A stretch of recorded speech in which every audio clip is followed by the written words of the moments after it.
অল্প তেলে আর একদমই অল্প উপকরণে তোমাদের সাথে একদমই একটা সহজ রেসিপি নিয়ে এসেছি। এটা হলো মটর পোলাও।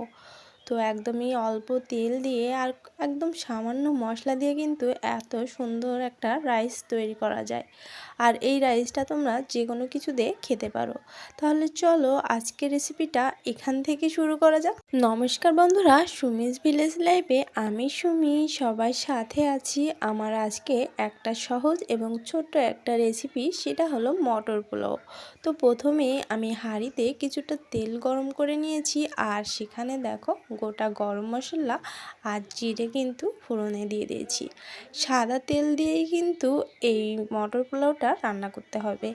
তো প্রথমেই আমি এখানে কিছুটা মটর ডাল, আর তোমরা জানো এটা কড়াইশুঁটি বা মটরশুঁটি যেটাই বলো না কেন, সেটা আমি কিন্তু তেলের মধ্যে দিয়ে দিলাম।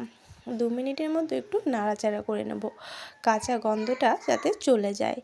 2 মিনিট পরে তারপর আমি চালটা ধুয়ে রেখেছিলাম, চিনিকানি চাল, তো সেইটাই কিন্তু দিয়ে দিলাম।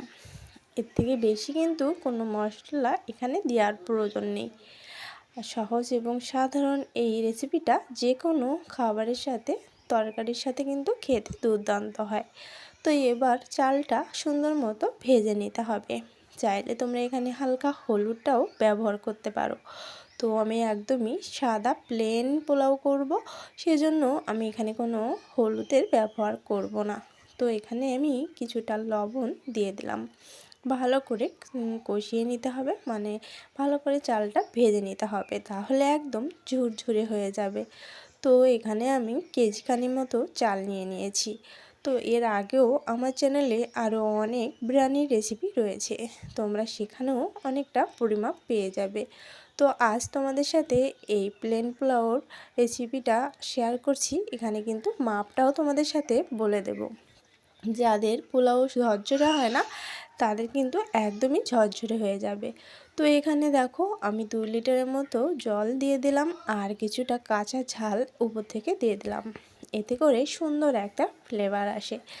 তো আমি এখানে আজ কিন্তু দুধ ব্যবহার করছি না, কারণ আমার বিরিয়ানিগুলোতে কিন্তু সব প্রায় দুধ দিয়েই রান্না করা ছিল। তো আজ কিন্তু এরকম গরম জলটা এখানে ব্যবহার করতে হবে। তো 1 কেজি চালের জন্য 2 কেজি জল, এটা কিন্তু সাধারণ হিসাব। তো তোমরা তোমাদের হিসাব মতো জলটা ব্যবহার করো, তাতে দেখবে একদমই ঝরঝরে হয়ে যাবে। আর এই যে দেখো আমি কিন্তু এখানে কিছুটা দুধ পরে থেকে দিয়ে দিলাম। এইভাবে সাদা পোলাও কিংবা মটর পোলাও এর জন্য এইভাবে দুধ পরে একটু ব্যবহার করলে কিন্তু এর স্বাদটা বেশ ভালো লাগে। সামান্য চিনির বদলে আমি এখানে বাতাসাটা দিয়ে দিয়েছি। তো মিষ্টির পরিমাণটা তোমরা চাইলে দিতে পারো, না হলে নাও দিতে পারো। একদমই ভাতটা হয়ে গিয়েছিল, তাই আমি একটু ঘুটে দিয়েছিলাম। আর এই পর্যায়ে দেখো আমার কিন্তু একদম রেডি হয়ে গিয়েছে। আজ আমি হাঁড়িতে রান্না করেছি আর কাঠের চুলোয় রান্না করেছি। তো দেখো মটর পোলাওটা খুবই সুন্দর হয়েছে, আর খেতেও না বেশ সুস্বাদু হয়েছিল। মাংস কিংবা যে কোনো নিরামিষ দিনেও কিন্তু তোমরা আলুর দম, ফুলকপির তরকারি বা ডিম কষা দিয়েও এই মটর পোলাওটা কিন্তু খেতে পারো। আর যার সাথেই খাও না কেন, এই পোলাওটা কিন্তু খেতে দুর্দান্ত লাগে। আর শুধুও কিন্তু চাইলে খেতে পারো। নিরামিষ দিনগুলোতে বেগুন ভাজা করে এভাবে খেতে পারো। তো দেখো কতটা ঝরঝরে হয়েছে। তো জলটা কিন্তু অবশ্যই গরম জল দিতে হবে, আর পরিমাপটা তোমাদের জলের পরিমাপটা তো বলেই দিয়েছি, তো ঠিক তেমন পরিমাপে কিন্তু দিয়ে নিতে হবে। আর যদি একটু হলুদ দেওয়া হতো তাহলে কিন্তু বেশ হলুদ হলুদ একটা রং চলে আসতো। যাই হোক, আমি কিন্তু তেলটা অনেকটাই কম দিয়েছিলাম, আমার যতটুকু প্রয়োজন দিয়েছি। তেলটা তোমরা তোমাদের পরিমাপ মতো ব্যবহার করো। আর অবশ্যই জলটা পরিমাপ মতো হলে এরকমই ঝরঝরে মটর পোলাও কিন্তু রেডি হয়ে যাবে। এবার চলো গরম গরম একটা প্লেটে সাজিয়ে নিই।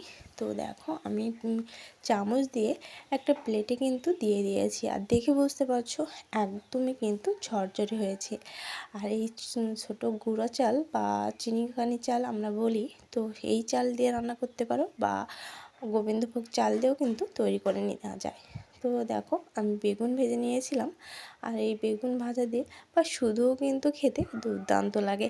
তোমরা একবার কিন্তু এভাবে এই মটর পোলাওটা বানিয়ে দেখো, খেতে কিন্তু দুর্দান্ত হয় আর দেখতেও বেশ ভালো লাগছে, কারণ সাদার মধ্যে সবুজ সবুজ যে মটরগুলো রয়েছে বেশ সুন্দর হয় দেখতে, যেমন খেতেও কিন্তু তেমন দুর্দান্ত হয়। তো আমার এই সহজ সিম্পল সাধারণ রেসিপিটা তোমাদের কাছে কেমন লাগলো অবশ্যই কিন্তু কমেন্টের মাধ্যমে জানাতে ভুলো না।